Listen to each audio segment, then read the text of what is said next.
Subscribe करें हमारे YouTube channel साधना gold को और पाएं वीडियो सबसे पहले। और हाँ, बेल आइकन दबाना ना भूलें। देखिए, किसी की भी मृत्यु होने के बाद 10 दिन का सूतक चारों वर्णों के लिए कहा गया है।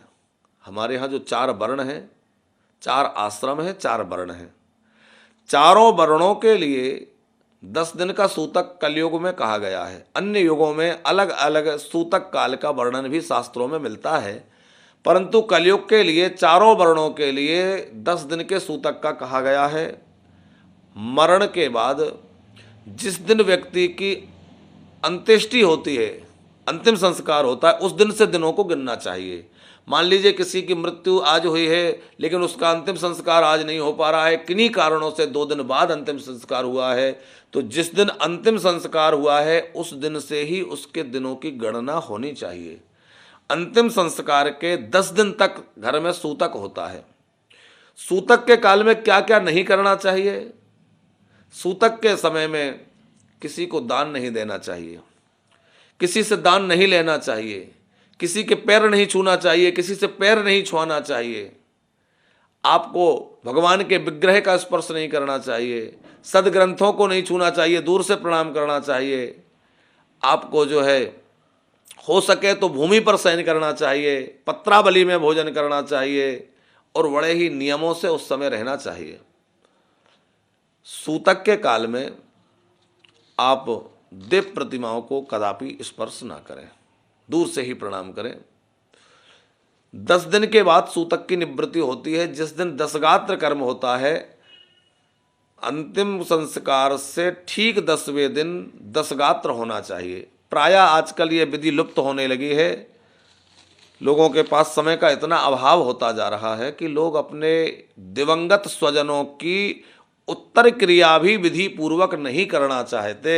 परिस्थिति बहुत विकट होती जा रही है, समय बड़ा विकराल आता जा रहा है कि संवेदनाएं इतनी शून्य होती चली जा रही हैं कि मरने के बाद लोग उनको तिलांजलि भी नहीं देना चाहते हैं। चीते जी सेवा नहीं करते, मरने के बाद उनका कोई कर्म नहीं करना चाहते।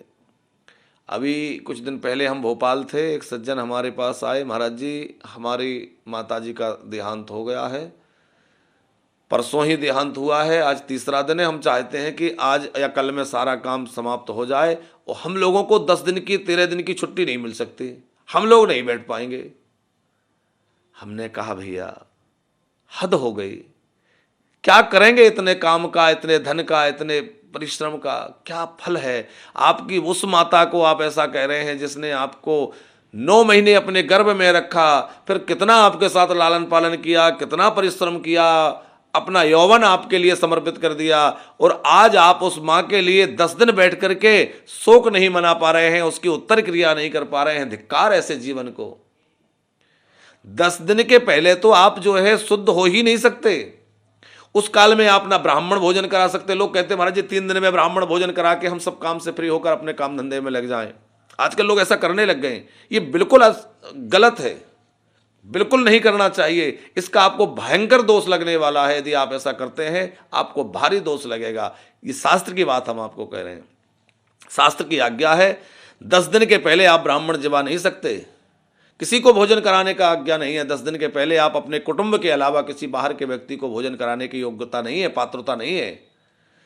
और यदि आपके यहाँ कोई सूतक किसी कारण सूतक लगा है, आपके यहाँ कोई अन्न ग्रहण नहीं कर रहा है, जल ग्रहण नहीं कर रहा है, तो आपको इस बात का बुरा भी नहीं मानना चाहिए कि क्यों नहीं खा रहा है। आपको भी किसी की सूतक में नहीं खाना चाहिए। उस समय उसके यहाँ कुछ ऐसी अवस्था होती है कि उसको खाने से आपको दोष निश्चित लगेगा। 10 दिन पूर्ण होने पर दशगात्र करें, विधि पूर्वक दशगात्र कराइए। और दशगात्र पूर्ण होने के बाद में एकादशाह कर्म, द्वादशाह कर्म, फिर सपिंडीकरण श्राद्ध और उत्तम षोडशी श्राद्ध कराएं। उत्तम षोडशी श्राद्ध के बाद आपकी सूतक संपूर्ण रूप से निवृत्त होगी। कब? जब आप सपिंडीकरण श्राद्ध कराएंगे।